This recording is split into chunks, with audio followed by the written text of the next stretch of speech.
Hello મિત્રો, તો સ્વાગત છે આ મારી સંસ્કૃતિની સુગંધ ચેનલમાં.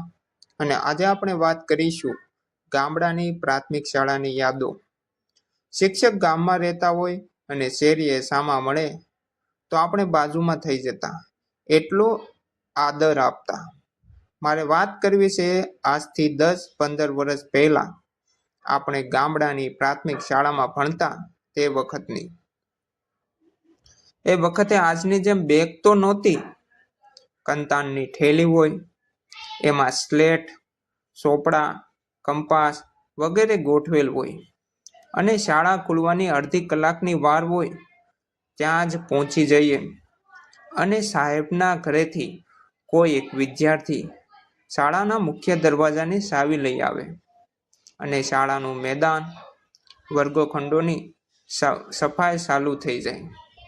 ભાઈઓ ઝાડવાના પડેલ પર્ણ વીણે અને બહેનો સાવરણો લઈને મેદાન વાળી નાખે. સાવરણીથી વર્ગખંડની સફાઈ કરી નાખે અને બેસવાની બેન્ચ તો એ સમયે ક્યાં હતી. લાદી ઉપર દફતર લાઇનસરમાં મૂકી દેતા. પછી પ્રાર્થના ચાલુ થાય. પ્રાર્થના આખી ભલે કોઈને ન આવડતી હોય, પણ સમૂહમાં પ્રાર્થના આખી સારી રીતે ગવાતી. પછી ભજન, ધૂન, બાળગીત અને આ બધું પૂરું થાય એટલે વર્ગખંડમાં બેસતા. ચાલુ અભ્યાસે લઘુશંકા લાગે તો ટચલી આંગળી ઊંચી કરી સાહેબની પરવાનગી લેતા, કારણ કે ચાલુ અભ્યાસે કોઈને ડિસ્ટર્બ ન થાય અને સાહેબ પણ હા અથવા ના માં માથું ધુણાવતા. અને એમાંય હા પાડે તો એક સાથે એક માણસ ફ્રી હોય.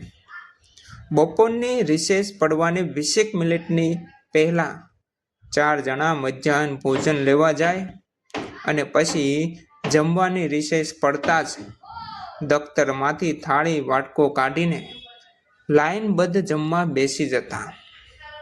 અને જમવાનું પૂરું થતાં જ બાજુમાં ડંકી હોય ત્યાં થાળી વાટકો ધોવા માટે ઊભા રહી જાય અને જે ડંકી પાસે થાળી ધોતું હોય એના કાનની બુટ્ટીને સ્પર્શ કરી લેતા. એનો અર્થ થતો એ કે એના પછી આપણો વારો. કેટલી શિષ્ટતા હતી એ વખતે, કેટલું અનુશાસન હતું. આજના યુગની જેમ સીસીટીવી ન હતા. આજે તો શિક્ષક થોડું વધુ કહી દે તો હોબાળો મચી જાય. આપણી વખતે તો ચોટી વાગે ચમચમ, વિદ્યા આવે ધમધમ, કોઈ ઠપકો વાલીઓનો ન આવતો. ખેર, સમય બદલાયો અને હવે વાલીઓ શાળામાં અપાતા શિક્ષણ કરતાં ત્યાં અપાતી સારી સુવિધાને આધારે પોતાના સંતાનનું એડમિશન લે છે. હવે આવો યુગ આવે કે ન આવે, પણ આપણે આ સમય જોયો એનું ગૌરવ છે.